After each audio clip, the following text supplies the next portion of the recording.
They made you believe that your worth depended on being perfect, that happiness meant never feeling pain, that strength was measured by your ability to stay composed, to never break down. You accepted these messages without question, carrying them quietly, like a weight no one could see. Over time, you learned to hold your breath, not just literally, but emotionally, and in that silence, you suffocated.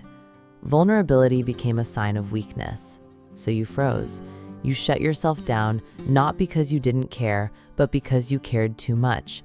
You told yourself it was safer that way.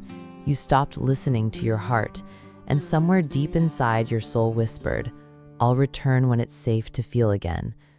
But what if that safety never arrives from the outside? What if the greatest lie wasn't about who you are, but about what you were told you had to be? And what if, right where the pain sits, quietly tucked beneath layers of survival, lies the door back to yourself, to your truth, to your breath? All it takes is presence, just one pause, one moment of listening. So take a breath, right here, right now, and come with me. They told you to be strong, always, to be productive, to keep smiling, to move forward without stopping.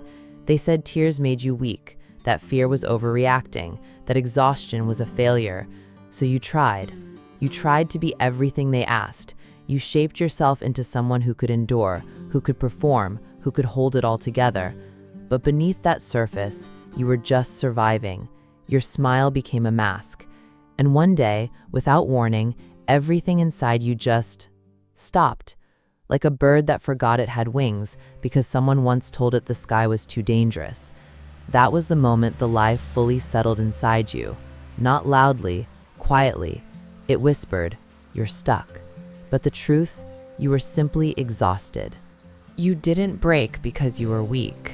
You broke because you held on for too long. Because every time you said, "I'm fine," a part of you went unheard. You started building walls, not out of strength, but out of fear. High walls, cold ones. And on the outside, you looked just fine. But on the inside, it echoed. That echo was your pain, unspoken, unnoticed. Until one day, it wasn't even a scream anymore. It became a knot in your throat, a heaviness in your chest, a fog behind your eyes. And you started wondering, why do I feel frozen?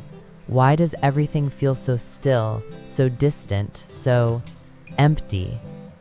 That stillness you feel, it's not a failure, it's a request, a sacred invitation from your soul, asking you to stop, to breathe, to listen.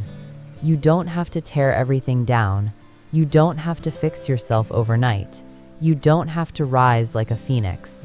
You're allowed to simply sit with your feelings, to cry if tears come, to feel fear without needing to conquer it, to feel lost without rushing to be found. Healing doesn't always look like transformation. Sometimes it looks like stillness, like a seed buried in the dark, quietly choosing to live. You're not stuck because you're broken. You're stuck because you were strong for too long, alone. And now, your body, your heart wants to rest, wants space, wants softness. Your journey doesn't have to be dramatic or loud or visible to others. It just needs to be true, honest, yours. You don't need to be more of anything. You don't need to become someone else. You just need to return. Return to the parts of you that you left behind when life demanded too much.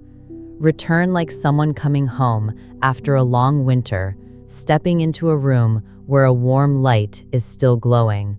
You are not behind. You are not late. You're just arriving. So pause, breathe, feel whatever is still alive inside you. Let yourself sit in the space between pain and healing, without mushing it, without judging it. Your pain is not your enemy. It is your guide. Your fear is not in the way. It is part of the way. Every emotion is a messenger, and sometimes the message is simple. Slow down. You're safe now. They made you believe you had to be more cheerful, more efficient, more resilient, more likable. But what if you already are everything you need to be? What if the part of you that feels broken is actually the part that's waking up? What if what's missing isn't strength or discipline, but gentleness, listening, presence?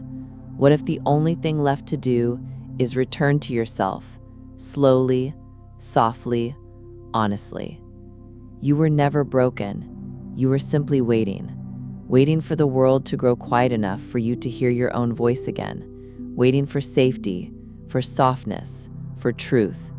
And now, that moment has come.